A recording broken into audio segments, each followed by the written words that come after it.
السلام علیکم۔ بسم اللہ الرحمن الرحیم۔ فرمان مصطفیٰ صلی اللہ علیہ وآلہ وسلم ہے، جس گھر میں مہمان ہو اس گھر میں خیر و برکت اس تیزی سے اترتی ہے جتنی تیزی سے اونٹ کی کوہان تک چھری پہنچتی ہے۔ حدیث نبی پاک صلی اللہ علیہ وآلہ وسلم کا فرمان عالی شان ہے، جب کوئی مہمان کسی کے یہاں آتا ہے تو اپنا رزق لے کر آتا ہے، جب اس کے یہاں سے جاتا ہے تو صاحب خانہ کے گناہ بخشنے جانے کا سبب ہوتا ہے۔ فرمان مصطفیٰ صلی اللہ علیہ وآلہ وسلم ہے، آدمی جب اللہ پاک کی رضا کے لیے اپنے بھائی کی مہمان نوازی کرتا ہے اور اس کی کوئی جزا اور شکریہ نہیں چاہتا تو اللہ پاک اس کے گھر میں 10 فرشتوں کو بھیج دیتا ہے، جو پورے 1 سال تک اللہ پاک کی تسبیح و تحلیل اور تکبیر پڑھتے ہیں اور اس بندے یعنی مہمان نوازی کرنے والے کے لیے مغفرت کی دعا کرتے رہتے ہیں۔ اور جب سال پورا ہو جاتا ہے تو ان فرشتوں کی پورے سال کی عبادت کے برابر اس کے نامہ اعمال میں عبادت لکھ دی جاتی ہے، اور اللہ پاک کی ذمہ کرم پر ہے کہ اس کو جنت کی پاکیزہ غذائیں جنت الخلد اور نافنا ہونے والی بادشاہی میں کھلائے۔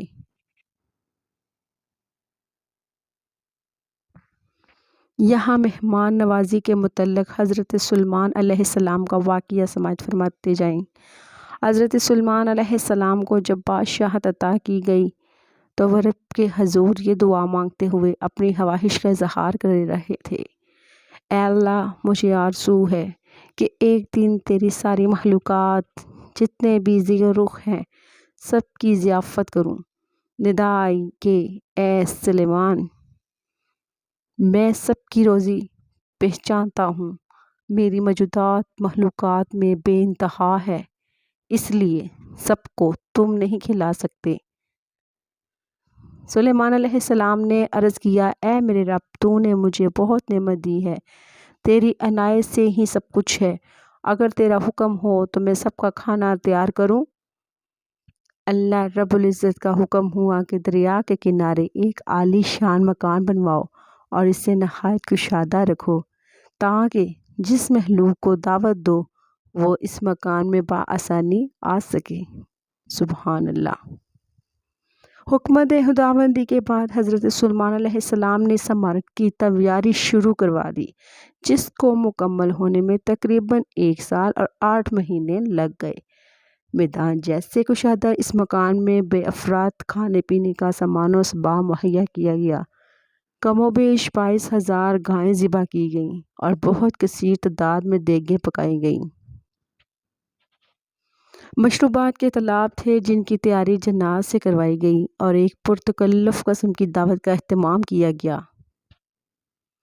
جب ضیافت کی ساری تیاریاں مکمل ہو گئیں تو حضرت سلیمان علیہ السلام نے سارے جہان کی مخلوقات میں منادی کرا کے کھانے کی دعوت دے دی۔ ساری مخلوقات، انسان، جن، پرندے، ہر طرح کے کیڑے مکوڑے، خشکی تری اور ہوا میں اڑنے والے اور رینگنے والے بھی تمام مخلوق کھانے کی دعوت پر آ پہنچے اور اس مکان میں جمع ہو گئے۔ اب سلیمان علیہ السلام نے اللہ تعالیٰ کی عظمت اور قدرت کو دیکھنے کے لیے تمام جمع شدہ مخلوقات کا مشاہدہ کرنا چاہا۔ سبحان اللہ۔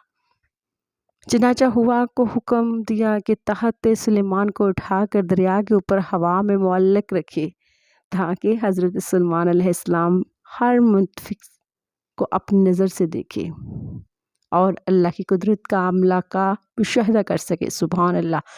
عین اس وقت جب تخت ہوا میں معلق تھا، ایک مچھلی نے دریا میں سے سر نکالا اور سلیمان علیہ السلام سے بولی، اے اللہ کے نبی، اللہ عز و جل نے مجھے آپ کی طرف دعوت پہ بھیجا ہے اور یہ بھی معلوم ہوا ہے کہ آپ نے آج تمام مخلوقات کے لیے کھانا تیار کیا ہے۔ سبحان اللہ۔ میں اس وقت بہت بھوکی ہوں، لہٰذا آپ مجھے پہلے کھانا دے دیجئے۔ سلیمان علیہ السلام نے فرمایا، تم ذرا صبر کرو اور باقی سب کو بھی آ لینے دو، پھر ان کے ساتھ جتنا کھانا چاہو کھا لینا۔ وہ مچھلی بولی، اے اللہ کے نبی، میں خشکی پہ اتنی دیر سے نہیں ٹھہر سکوں گی کہ سب کا انتظار کروں۔ یہ سن کر سلیمان علیہ السلام نے اجازت دیتے ہوئے کہا، اگر تمہارے لیے ٹھہرنا مشکل ہے تو پھر تم کھانا کھا لو اور جتنا تمہارا جی چاہے کھا لو۔ یہ سنتے ہی وہ مچھلی دریا سے نکل کر اس میدان نما مکان میں آئی اور جتنا کچھ کھانا وہاں پڑا تھا سارے کا سارا ایک ہی لقمے میں کھا گئی۔ پھر سلیمان علیہ السلام کی طرف مڑی اور ان سے مزید کھانا مانگنے لگی۔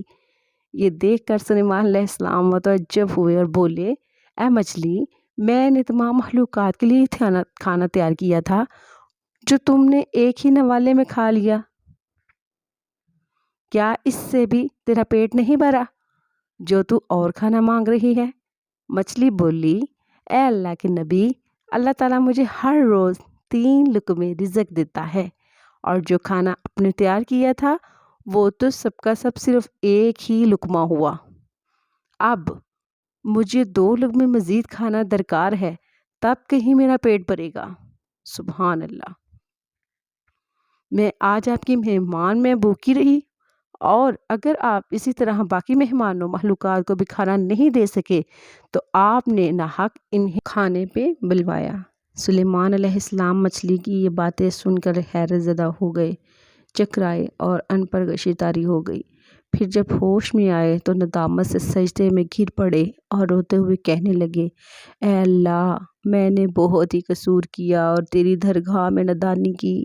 میں نادان و مسکین ہوں اور اس بات سے ہمیشہ کے لیے توبہ کرتا ہوں، بے شک مجھے اور سارے جہان کو رزق دینے والے صرف تو ہی ہے۔ ان اللہ هو الرزاق ذو القوة المتین، بے شک اللہ ہی بڑا روزی دینے والا زبردست طاقت والا ہے۔ وارزقنا تو خیر الرازقین، اور تو ہی سب سے بہتر رزق دینے والا ہے۔